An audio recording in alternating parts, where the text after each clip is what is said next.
Puts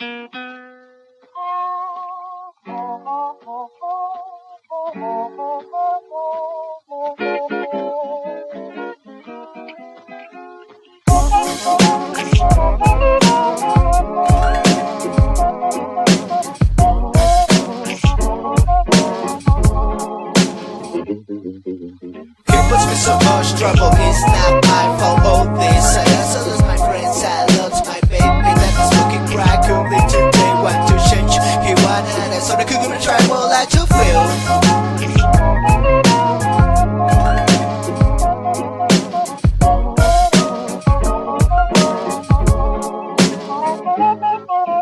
I'd kill the real, take your life in a second. The table drinks coffee in my kitchen, I mentioned.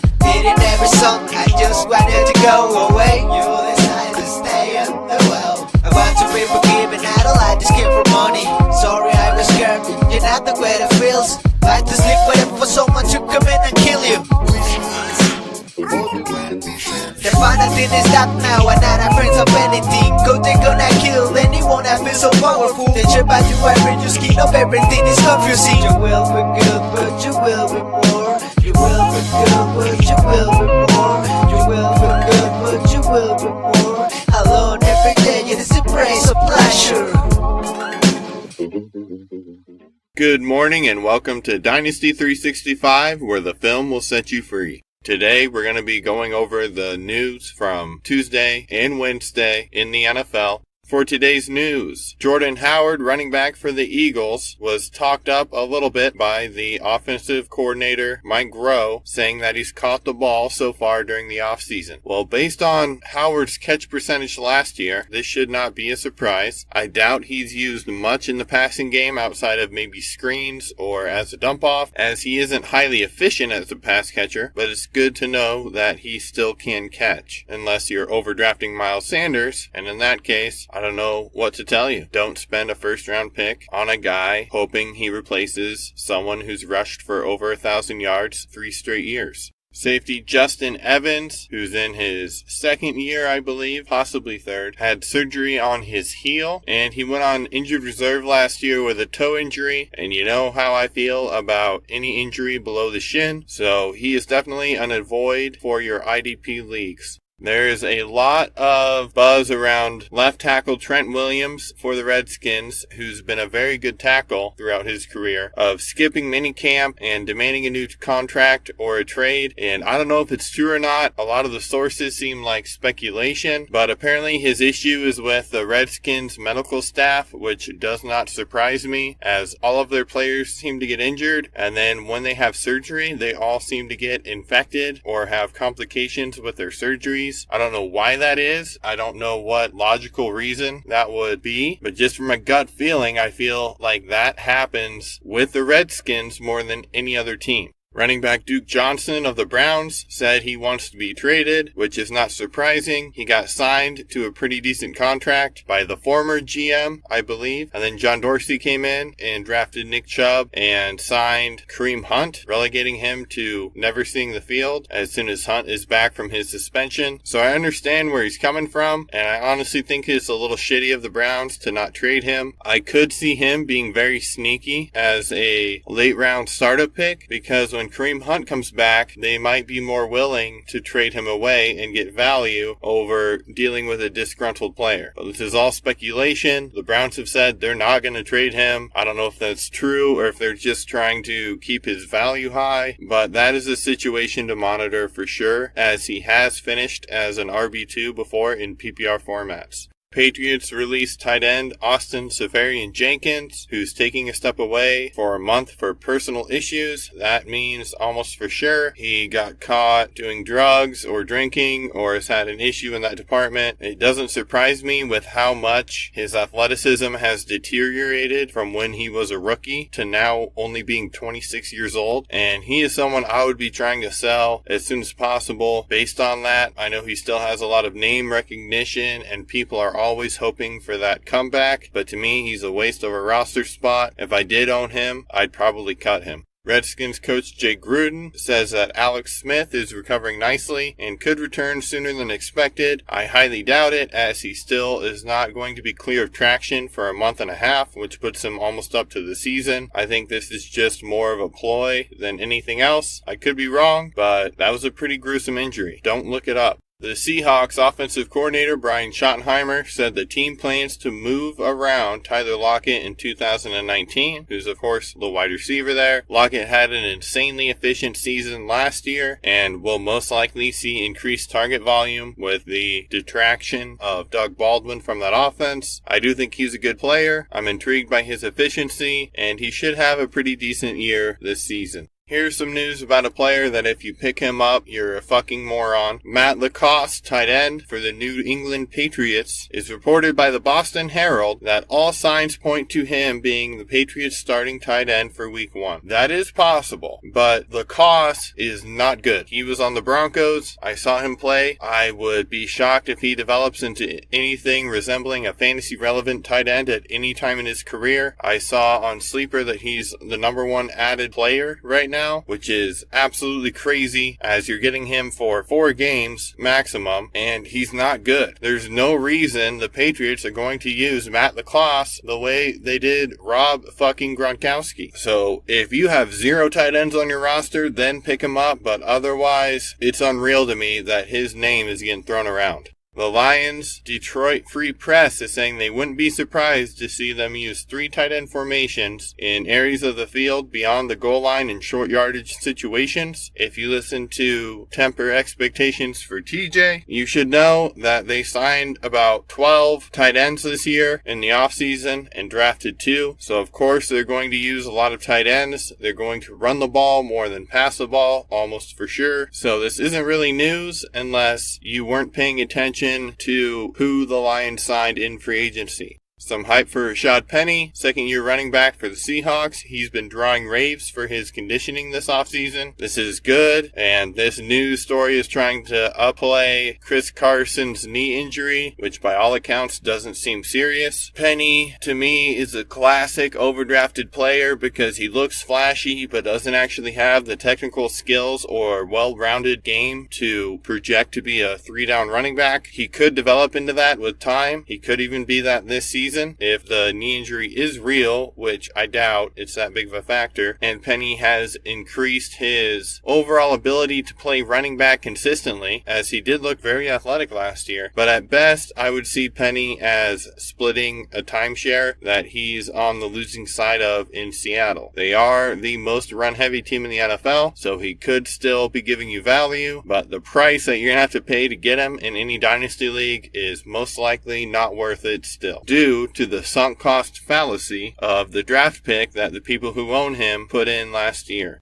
I would talk about the Broncos coach saying that Emmanuel Sanders could return before people think, but then he said it's not based on anything medical, so we'll just disregard that. But I do believe in Emmanuel Sanders' work ethic, and if anyone's going to come back at age 32 from an Achilles tear, it's him. So he is a pretty good late-round dynasty target if you're planning on waiting on a wide receiver to fill depth. You just can't rely on him early in the year. Apparently, N'Keal Harry got a lot of work with the starters on the first day of Patriots minicamp, which does not surprise me, as he was drafted in round 1, and he does point out that it was never promised to rookies at this stage of the offseason program for the Patriots, which is true, but they have almost no one at receiver in New England. They've got Julian Edelman, and that's it, that you can count on. So I understand why people are picking N'Keal Harry high in rookie drafts. I just don't think he's technically there yet. Now, maybe they can coach him up quickly, totally possible, but I have to go off of what I saw on film, and I can't fathom taking him at a 1.01. For those of you who listened to me about Kelvin Harmon, or even took Terry McLaurin, which is, by draft capital, probably the smarter play, but this is big news for Kelvin Harmon. Paul Richardson, wide receiver for the Redskins, has yet to gain full clearance after a shoulder surgery. He hurt his shoulder joint, AC joint, last November, and it is unusual that he hasn't gained full clearance, which again brings up questions about the Redskins medical staff, but he should be back by the start of the year. Richardson is a deep ball contested catch specialist, so if he's out or limited, that opens up room for more contested targets, which Josh Doxson also has not shown an ability to win. But there is one receiver on the Redskins who, at least in college on film, wins contested balls, and that's Kelvin Harmon. This is an interesting development to me with the injuries to Eric Ebron and Jack Doyle, but Mo Alley-Cox for the Colts has displayed remarkable development this offseason, and Eric Ebron even said he expects him to play a huge role. The head coach said he has very tangible indicators that he can develop into a very good route runner. He's so long and big, they don't want to tackle him. That last part is true about every tight end ever to play football, but the first part is nice. It would be much better if he said he has developed into a very good route runner. But that's still something that's good, especially if Eiler, Ebron, or Doyle aren't playing this year. Mo Alley-Cox is a sneaky name. I'd rather have him 300 times more than Matt Lacoste because I know what I'm getting with Matt Lacoste. He sucks. I mean, he doesn't suck, but he's not ever going to be a consistent tight end in the NFL. I've seen Mo Alley-Cox do some crazy one-handed catches and look athletic, and with as many tight ends as you could possibly imagine, he's an ex-basketball player, so I agree that he is an intriguing Dynasty League stash. You'd probably have to have a deep roster to pick him up right now, but monitor the injury situations of Ebron and Doyle closely, because if they aren't progressing, I would pick up Mo Alley-Cox. Gus Edwards, running back for the Ravens, who was a popular pickup last year in all leagues, Dynasty and Redraft, has cut his body fat percentage 3% down to 6%, which is good after the success he had last year, but he likely won't be fantasy relevant this year without an injury to Mark Ingram. That offense is so run heavy and will remain so that he's probably still worth owning, and it's a good sign that he's in better shape than last year. But Mark Ingram is going to get the early down work unless he gets hurt, which he has been fairly durable. If you're thinking about drafting Ryan Finley, quarterback for the Bengals, in a superflex, you probably should not. I actually did like Ryan Finley on tape, but apparently he has a lot of work to do, as it's being reported that he looks bad at Bengals practices. There's no way around it. It's still early, but not so early that we can't begin to wonder what the hell is going on. That does not sound good. If you're expecting a quick turnaround on that pick, that's what I try to hit with all of mine, and I believe you should too if you're trying to win. So that definitely moves him down my draft board.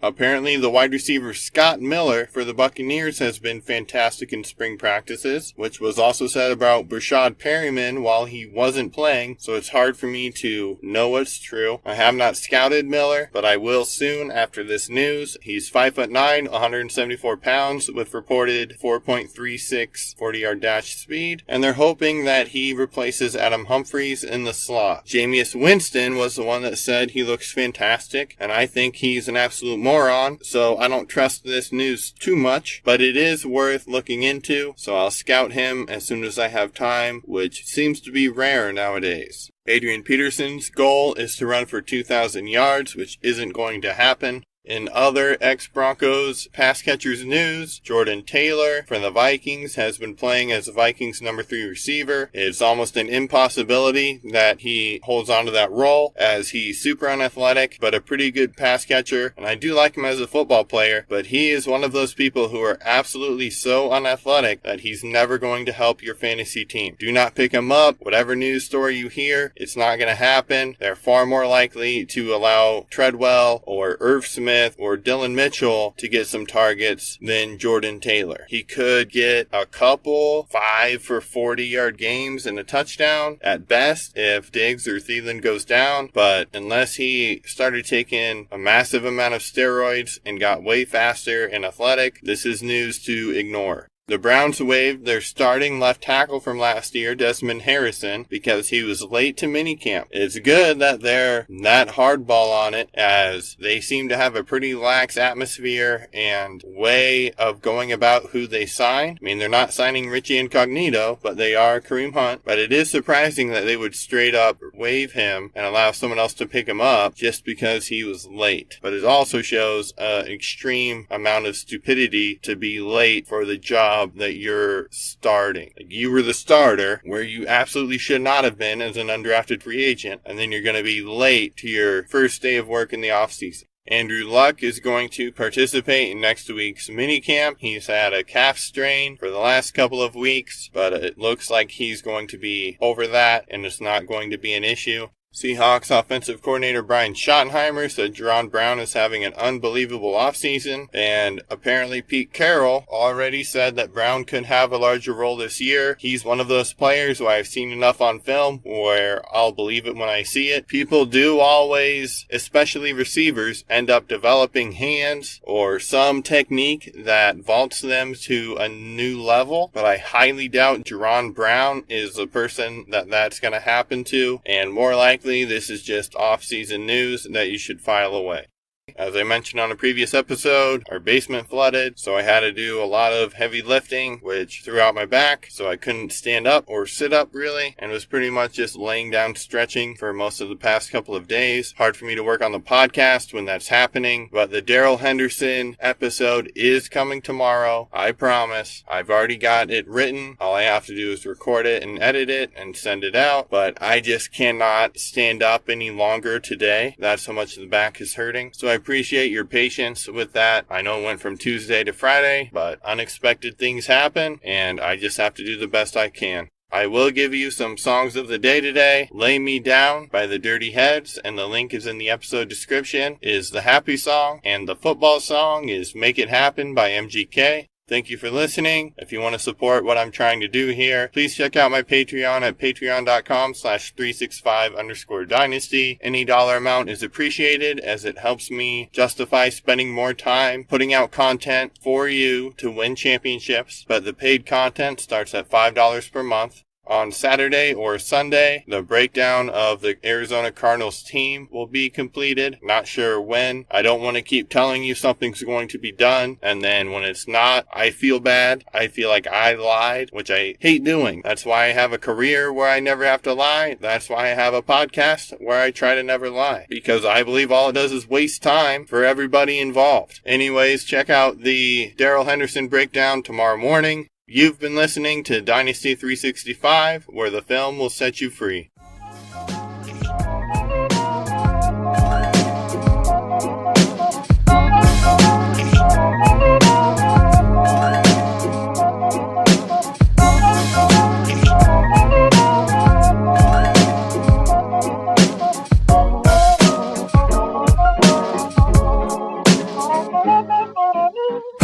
So much trouble, it's not my fault. All this, I also lose my friends, I lost my baby. That is fucking crack, only today want to change. He wanted us, so I couldn't try, well, I to feel.